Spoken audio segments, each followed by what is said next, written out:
now have a net loss. We're live, and that is absolutely right, 100%, because this is the Wholesale Real Estate Investing by SAHA number 209. Hi, everyone. Welcome, Noodlers. This is the, the fourth day of 2016. I am Paul Romero, hanging out from my kitchen in South Lake Tahoe here on a very interesting looking day outside. It's quite pretty. We got a little bit of snow last night. It's going to be awesome. Not a lot of snow, so I'm not going to be busting my tail shoveling, which is nice. So who are you and where are you hanging out from? Where are you joining us from? Type it in. Let us know. We always like to know who's hanging out with us and where you're from. And today, obviously, Mr. John Leister is here joining us, hanging out from, where are you hanging out from, John? I'm hanging out from Phoenix, Arizona, and I'm happy to be on board here today on a Wisdom Wednesday, where we share just gold nuggets of information that you can apply to your business, to your personal life.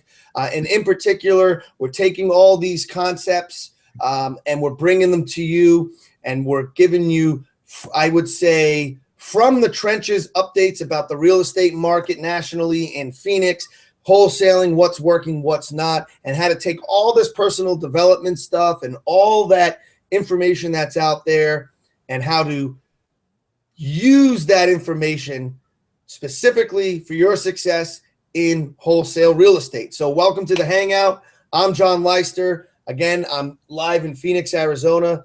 Paul out there in Tahoe is joining us, and let us know where you're at. Put some comments in that comment box. Leave us a comment or a tag or something. Like us, like our video, and let us know where you're hanging out from and what you do, and let's connect. So with that, Paul, how are you on this fine, beautiful Wednesday morning, or Wednesday rising, I should say?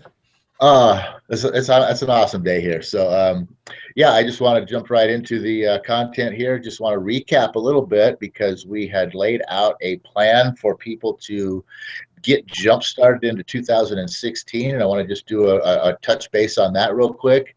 What we were talking about here, maybe we'll get into that, is what we were talking about here when the show started. I had to cut John off there, was sort of what's kind of going on in the world as far in relationship to the price of certain commodities that are out there today that most of us use and some of us don't, that all of us should, and why things are kind of screwed up and what could potentially happen. So we might get into that a little bit today, but I just wanted to recap on that vision plan that we had talked about last Wednesday, or whichever day that was last session prior to the new year. And that was all about getting setting together a roadmap for yourself as far as, hey, I'm here right now. Where do I want to be 3 years from now? We didn't make it big. We didn't make it huge. Just 3 years from now. You don't have to think of this big grand vision. What's 5, 10, 15 years down the road? Just 3 years from today. And as like we talked about, if you look back, hey, when was 3 years ago? It was like yesterday. So 3 years from today is not that far away, especially with the times changing and the world moving faster than ever before. 3 years from today is going to be here even quicker than you can imagine. So looking out 3 years and ahead, we talked about going and creating a vision plan, which actually I got a thing that I started here on mine. I just want to give you sort of how I just started this out here, and I just wrote at the top of the page, January 1, 2016, even though it was a little bit prior to that, but no, it doesn't matter. This is the day I started it. And I wrote down 3 years from today, what will I have, who will I be, and what will I be doing in these 5 areas: the physical world, my spiritual world, my mental and emotional world, my relationship world, and my financial world. And then I broke each one of those 5 areas down with those 3 questions. What will I have physically? Who will I be physically? What will I be doing physically? What will I have spiritually? Who will I be? And right on down the line through each one of those categories. And then we talked about now you got the 3-year plan. Great. Break it down from there. Study that for a day, and then the next day put another 2 hours in and break it down to the 1-year plan. Okay, I'm 1/3 of the way there. What's it going to take for me at the end of this year to know that I am well on my way to what I want to have as my 3-year vision here? And to break that down basically with the same questions, the same categories, what you wrote down on the 3-year, bring it into some minutia, make it a little bit more detailed to where you have a set goal for the end of this year. That's kind of like the ultimate outcome here, is just have a set goal for the end of this year. But how can you set a goal for the end of this year if you really don't know where you want to end up, right? So that's why we say to go out 3 years. So now you have a place out in the future where you want to end up, and now you can have a where do I want to be at the end of this year, and you can correlate how do these two tie together. Where do I want to be at the end of this year as far as getting me to that 3 year mark? So that's why we do this.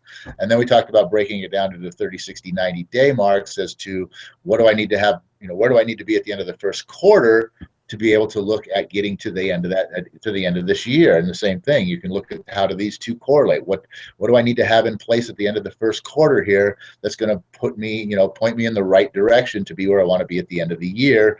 And then the 30 days, same thing. Where do I need to be a month from now to be putting me in the right direction towards the end of the first quarter? And then I just wanted to throw in, for those of you who have done the exercise, great. Next step coming up. For those of you who haven't done the exercise, go back and do it and get yourself down to this 30-day mark, and then step forward and join in on this next step that we're going to tell everybody to do. And that's basically take the 30-day mark, and there's already 6 days gone. That's fine. So what? Write out basically the next 24 days. What do I need to be doing over the next 24 days to actually get where I want to be at the end of the month? That's going to be pointing me towards the end of the quarter, which is pointing me towards the end of the year. Right? That's the whole idea, is just keep pointing yourself in the direction where you want to go. And so basically, yeah, that's why the title of this show is, what do I do today? And I just wanted to put that plan out there that now that you've gotten yourself all the way down to 30, 60, 90 days, break it down now. What do I actually need to get going on today? That's great. I'm actually going to make that my mantra for the day. What do I do today to get to where I want to be tomorrow?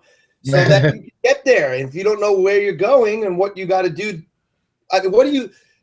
you won't even know what to do if you don't know where you want to go and what you want your result to be. And that's why this exercise is so important. And Paul starts with the concept of developing your vision, your 3-year vision for yourself written down, so you know where you want to be. And then the whole idea about scaling that back, reducing it down to a year, 90, 60, 30, is so you can begin to build a roadmap to get there. If you don't know where you're going, you're not going to know how to get there. And then once you know where you're going, you start to break it down. You're going to realize that you're going to be able to put together daily actions that are going to bring you to the promised land. Paul talks about also those 5 areas: physical, emotional, mental, spiritual, and financial. And, if you have specific vision and goal, there could be a little bit of time in each day that you allocate to the development of each one. I want to bring up physical because that's one of the most, actually, believe it or not, Google it if you don't believe me. It's one of the most, how do I word this? I guess the most popular New Year's resolution, the most common, I guess you'd say.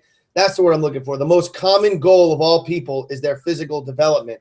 And I was talking to somebody at the gym about being the New Year's, how many people have come in and signed up for, the gym or personal trainers. And they said, right now is their largest season for sign up.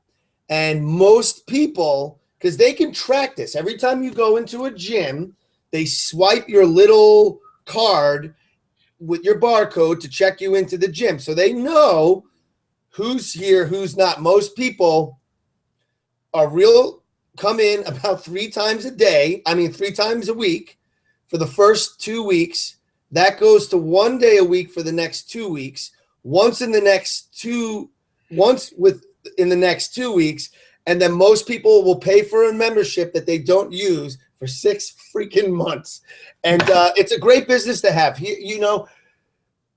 I read this, so this got me thinking among a million other things I had talked to Paul about. So I read this article, and I'll relate this to wholesale real estate. Trust me, I know it sounds like I'm going off on a tangent, and I'll relate it right to Paul's goals.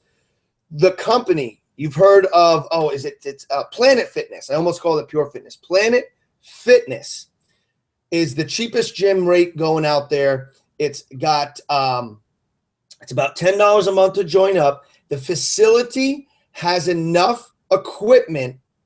The average facility, I think, has enough equipment to sustain. I think it's 800, and I got to double check these numbers, 800 or so users at any one time, but they have over 5,000 members per gym. So how do 5,000 people who are signing up, who are supposed to be going to the gym, all going to work out in a place that's only equipped to serve 800 people? Because, and this is right in an article I read, they purposely designed the Planet Fitness gym to discourage people from working out. They have freaking pizza parties at the gym, the most unhealthy thing to eat if you're in an exercise regimen. Why do I bring this up now? Is because don't be one of those people that sign up and pay for something you're not using and then just fall off the wagon when it comes to the physical. But I'm going to acknowledge right here and now that what Paul is asking you to do is not easy. It is not simple. And most everyone will not complete this exercise and will fail and continue to drift aimlessly, purposelessly through life. And we don't want to be those people. We want to take it to the next level here. So do this exercise. Think about this. And the reason I bring up the physical stuff is because it's typically the most common goal that people have. But it's very indicative of how difficult any goal can be, especially when it requires a change from you. You know what? If you want to make a change in your life, create a new habit, it takes 3 months. And the first 6 weeks will be typically the easiest because you're most motivated because it's a new idea. But after the 6th week is the most difficult. But if you can do this exercise and work this through the 90-day plan, Paul broke it down to 90 days. There's a reason it goes from 3 years to 1 year to 90 days, breaking it down to a day-by-day thing, because that's how much time you need to commit to creating a new habit. So let's get on board with this and let's do these exercises. That's it's so funny. I mean, you brought up a point there that just kind of tipped a thought in my mind, is that so many people will pay for things that they'll never use. You know what I mean? And maybe or that they will use a very limited number of times. If they build within themselves a desire or reason strong enough for them to think why they need this, whatever it is that they're going to go out and pay for and never use, or use for just a limited amount of time, and then it goes up on the shelf. So much, and that's what that's why capitalism and consumerism works, is because that's how people are. They're gonna do that, So the whole thing that you said there about them actually building the gym to discourage people from working out, that got me thinking too, along the whole lines of a wholesale real estate educational program.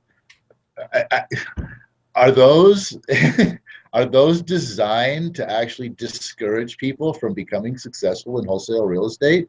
Because they are, that's like it's like a constant carrot dangling in front of the donkey there. You know what I mean?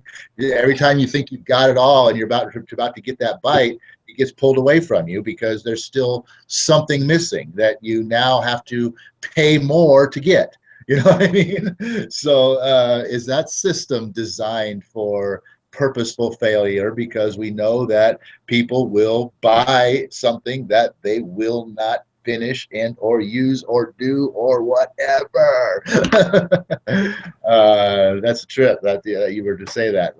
It just really just kind of threw me off on that thought there. Well, bringing it back to consumer and capitalism, because a lot of people might be thinking, why would they how do they keep membership if they're designing a gym that actually discourages people from working out? I just told you why, because they know within 6 weeks of signing up, you ain't coming in the gym anymore, but you're going to pay for 6 more months. It's cash flow. And they don't have to provide, they can have 5,000 members, but only enough equipment so that 800 to 1,000 people can work out there. They don't need enough equipment to service 5,000 people. So they can get those people signed up, but they don't even have to have the equipment or the product to offer those people, if you think about it. In fact, they're designing the gym to discourage you from using the product that you're paying for. It's devious, but it's brilliant. I mean, and then turn around and market to you continuously through the television, the radio, the newspapers, the magazines, the billboards, the internet, any way that they possibly can, about how you're such a big fat pig and you need to get into the gym. And believe me, it's hard because I just had my, it's funny, I bring this up because this is not just about the physical realm, which is something I'm working on right now.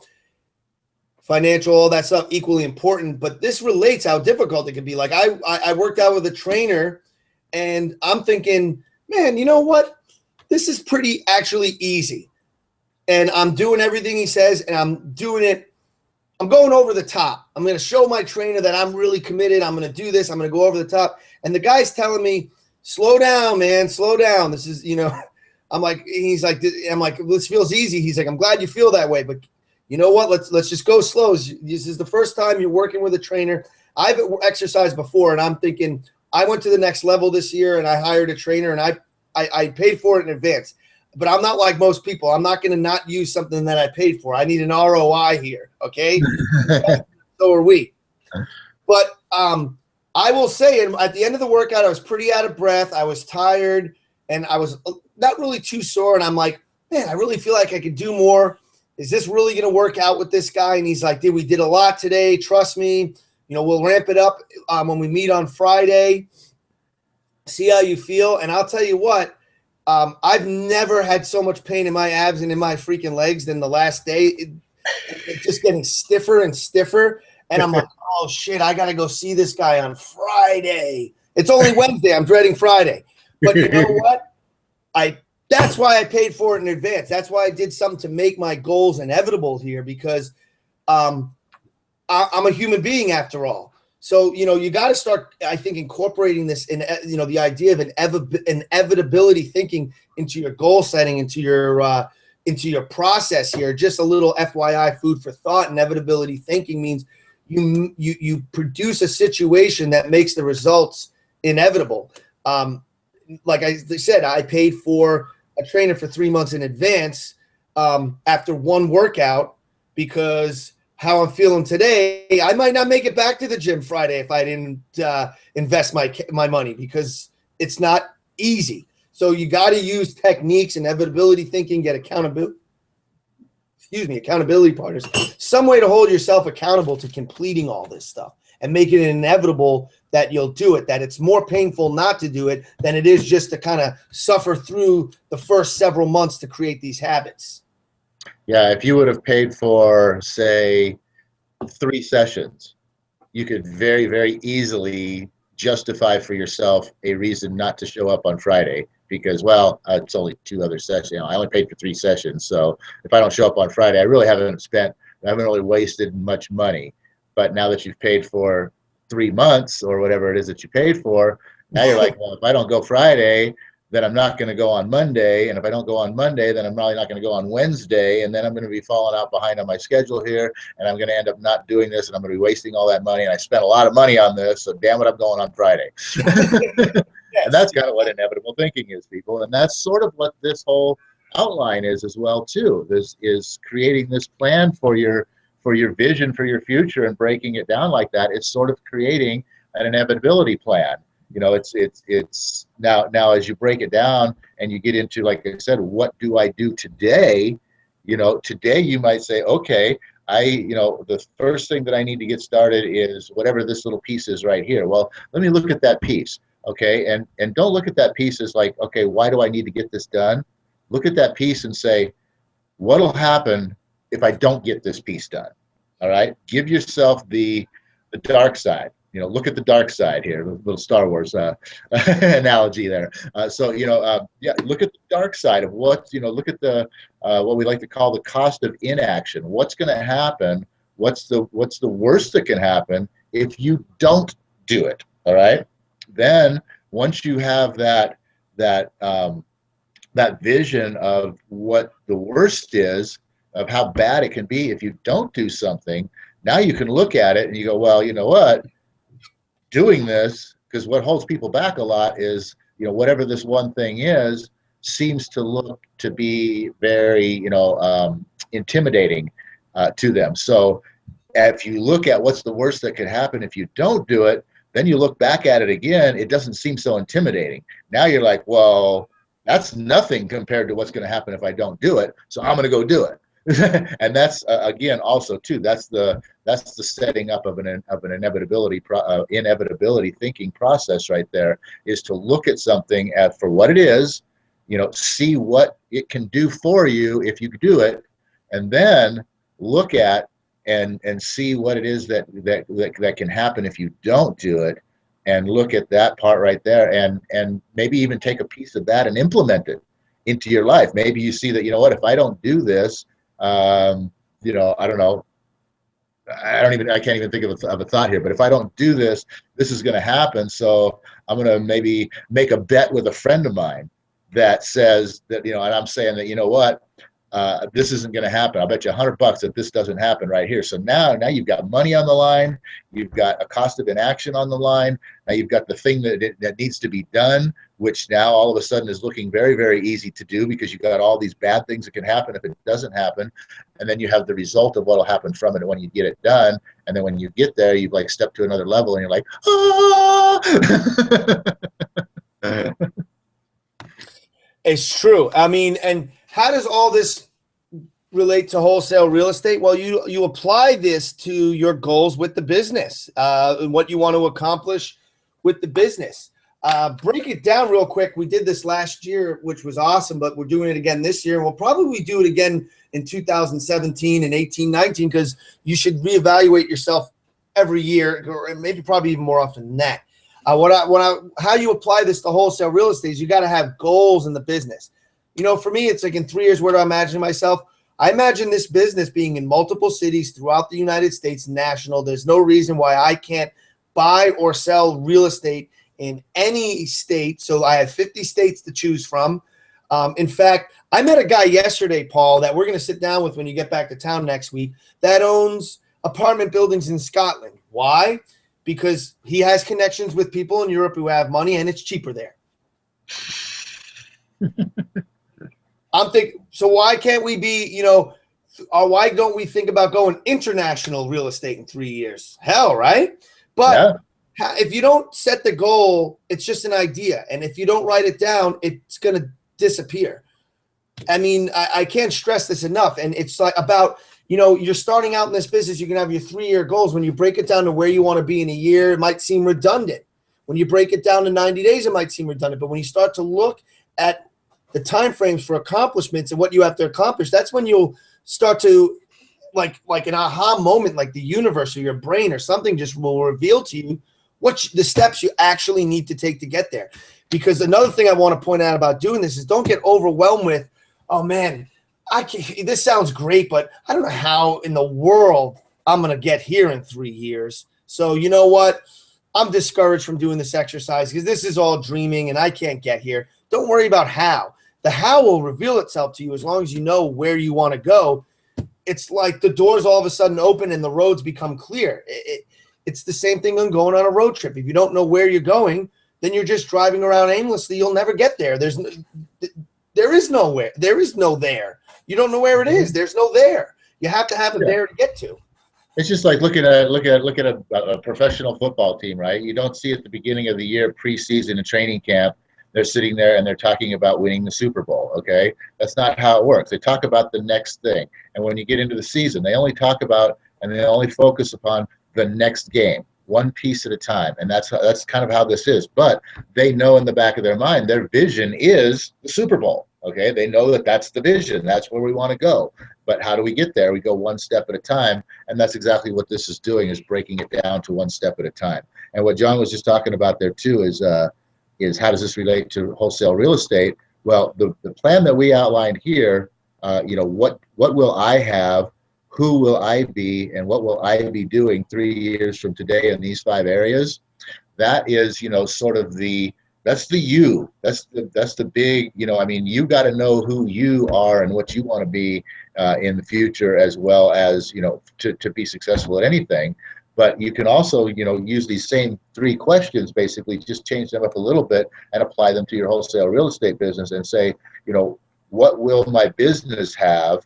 What will my business be? Because you know what, right now you might be thinking your wholesale real estate business is going to be this, but when you start looking 3 years down the road, you might say, well, you know what, actually I want my business to be this, and then what will my business be doing 3 years from today? Your business might be doing something different. 3 years from today, you might start in wholesale real estate today, but 3 years from today, like John just said, 3 years from today, your business might be doing buy and hold real estate, period, and that's it. You know what I mean? You may not be wholesaling anything. You may have completely left that game. Who knows? Whatever. So you can apply those same 3 questions, and then of course you can take the physical, spiritual, mental, emotional, relationship, and financial areas, and you can change those because obviously, your physical. Does your business need to go to the gym? Yeah, in a way. You could make that. You can make the physically. You can make that your operational. Where's my business going to be operationally? Where's my business going to be administrationally? How many employees am I going to have? What areas? What different departments are we going to have? Where mental and emotionally could be marketing and sales. Where's my business going to be in marketing and sales, right? Relationships, I think that can actually stay there. What business relationships is this business going to develop and have? And then of course financial, that can stay, that definitely has to stay there as well too. You got to know where your business is going to be financially. So you can just change a couple of those 5 categories there to apply them to the business by going with operational, administrational, and marketing and sales. And then obviously you keep the relationships and the financial, and you can apply the same system to your business.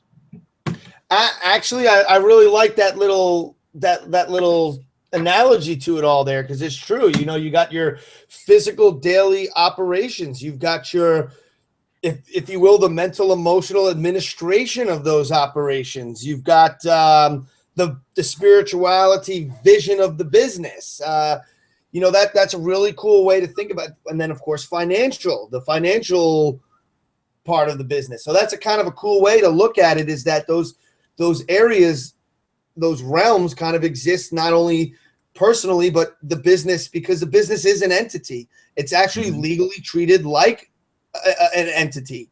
So like an entity, it has all aspects of a creature. It's got its emotional, mental, it's physical, and it's spiritual, and it's financial side. That's actually an awesome way to look at it. And I never really quite contextualized it that way before, or conceptualized it that way before. That's pretty cool.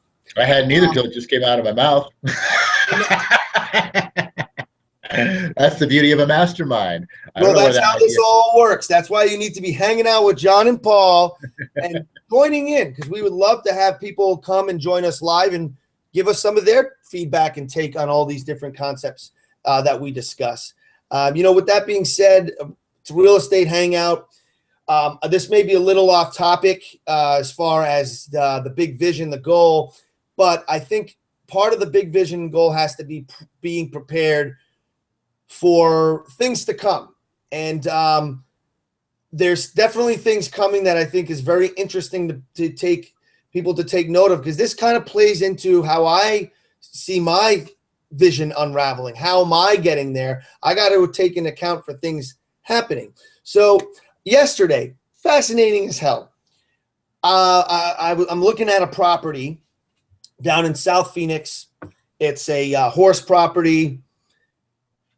In this area, looking at the closed sales, doing my normal comps based on what this is, I'm seeing a sales price in this area of town for this type of property about $85,000 max. 85, but because of the horse thing, maybe $100,000, $105,000 property, only because nothing in these areas of town really anymore are selling for under $100 grand if it's a turnkey livable house. Though, as Paul knows, and anyone in Phoenix, there are those pockets of South Phoenix that'll always be $50,000 to $80,000 properties. I kind of think this is one of them. You know what? Some investors might see the 100, but I'm going to go conservative. We'll put an ARV at this property about 85. The entire area. You look at the closeds, all the evidence is there. You look at what's actually actively listed right now, nothing is listed in this neighborhood for 125. Nothing is moving in this neighborhood, but it's literally this jump from closed sales for conventional retail buyers. I'm not talking about cash buyers here. I'm talking about FHA conventional. All the evidence is there is that this is a $60,000 to a $85,000 neighborhood. What is going on over here to promote realtors putting astronomical numbers on these properties that don't make any freaking sense? There's nothing to back up the data that these properties are ever going to sell in that price range. So I had this thought in the back of my mind all day, is like, what in the world? I had this conversation with this guy, Charlie, that I'm going to introduce Paul to, who works directly with banks, and he handles mainly bulk packages. And he's noticing, he brought this up to me independently of me kind of stumbling into this. And this is how the law of attraction works. This is why you have a vision, because if you know what you want and where you're going, all the things that are going to give you the information and move you along, they're going to show up in your path. So I'm talking to this guy, Charlie, and he starts talking about this happening in all areas where the realtors are like just putting these jacked off prices. And he started correlating. This is a guy who's been in the business 15 years, the bank side, and how the realtors were doing this exact thing right before the last crash. And then he kind of broke down all these reasons why he thinks there's a crash coming because of this. And then the banks with the interest rate of 0.5% and all these other things. And you go ahead and Google it, and they're actually being encouraged by the National Association of Realtors to increase artificially prices by 20 to 30% of what's actually selling on the market. So just food for thought moving forward into this. And you know what's really funny about that too is, I don't know if you've ever watched, I like watching every once in a while, there's a show where people go buy properties on islands or in beach resorts or Caribbean or things like that, right? And the show's designed where this couple generally sits down with a realtor in this other country, and they talk about what they want, and then the realtor goes out and picks 3 houses that are absolutely nothing like what they want whatsoever, which cracks me up as hell. It's like I would not buy any of those houses, and I'd fire that realtor and I'd start over again.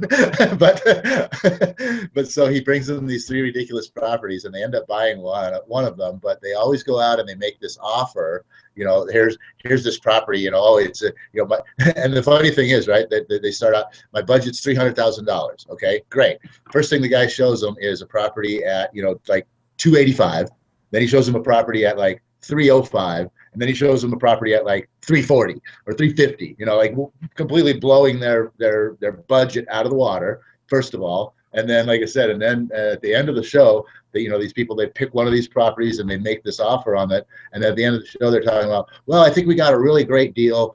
The house was $340,000. Our budget was $300,000. We went over, but we got the guy down to $325,000. And like, whoo, you knocked $15K off of $340, which was probably overinflated by $30,000-$50,000 to begin with. I mean, I'd be like making offers to these people, like, okay, they want $340 for that. I'll offer you $260. Yeah, it's crazy. But nobody's got the balls, and the real estate agents discourage people from making real, value-based offers. And it's like, oh, the real estate agent shows you a house that's worth $150,000, or that's listed for $150,000, and you go in there and you say, hey, I want to offer these guys, 120. And they're like, oh, no, you can't do that. They'll never take that. It's like, well, the hell, I can't. That's my offer. Make it, damn it. And they won't even make the damn offer. I look at it this way. Realtors, either they don't want to make money because they're listing at properties at prices that they likely won't sell at. So all they're doing is delaying their paychecks by not putting a realistic price tag. First of all, if I was a listing agent, I wouldn't want to work with a seller that wasn't realistic about what that house is going to sell for. I mean, aren't we in the business to make money? So what the hell are we doing here? We don't want to work with anybody. Let's list it at a price that it'll sell at so that we can make money. I wouldn't want to work with anybody that doesn't say, you know what, I want to get this house sold in 30 days. What's the price? Where do I need to sell it at? They're not saying that. You know what? Screw you. You know what? I'm going to just I have a big vision for what we can go into on Friday, and I kind of was trying to piece it together a little bit before we started the hangout, throw in some tidbits about what's going on in the real estate, because my mind is thinking about all these isolated things going on in our economy right now, and government actions happening right now that all seem distant and unrelated. But I would really want to bring in some interesting points about gas prices, world volatility right now and their effect on that, the perception that the economy is so great, how it costs more money to pull silver and gold out of the ground than you can buy it cheaper than when it's costing these mining companies to mine that, artificially inflating the pricing of homes, artificially inflating the price of stocks, the interest rates being creeped up by 1/4 to 0.5% now. The government, or the president of the United States, just signing executive orders to take away your rights to leave certain items to your children via estate planning, and how that has been, executive orders this week have been signed to affect your estate planning. And you might think that each one of these things is unrelated, but in my mind, we're on the brink of some serious shit that people need to start really thinking about, and more so now than ever, putting together your vision plan, breaking down yourself and creating your own economy and taking your own control over your life moving forward. And now, better than any time, in my opinion, learn wholesale real estate. If you're thinking about becoming a real estate investor, now is the time to do it. While everybody thinks everything's good, you figure this business out, you position yourself, because I guarantee when the next crash happens, this information is going to help you to prosper more because of that crash than if the markets just continue to fictitiously move forward the way they are now. So that's kind of a big discussion topic there, wrapped up through many little pieces, but all these things relate. So with that, Paul, I'll go ahead and close us out. I got to let my cleaning lady in the house, and I'll see you all back here on Friday. Hey, Friday is going to be pretty amazing. Oh, universe, ask not for more riches, but for more wisdom, with which to make better use of the riches given to me at birth, consisting of the power to control and direct my own mind to whatever end I might desire. If you want some interesting information, be here on Friday.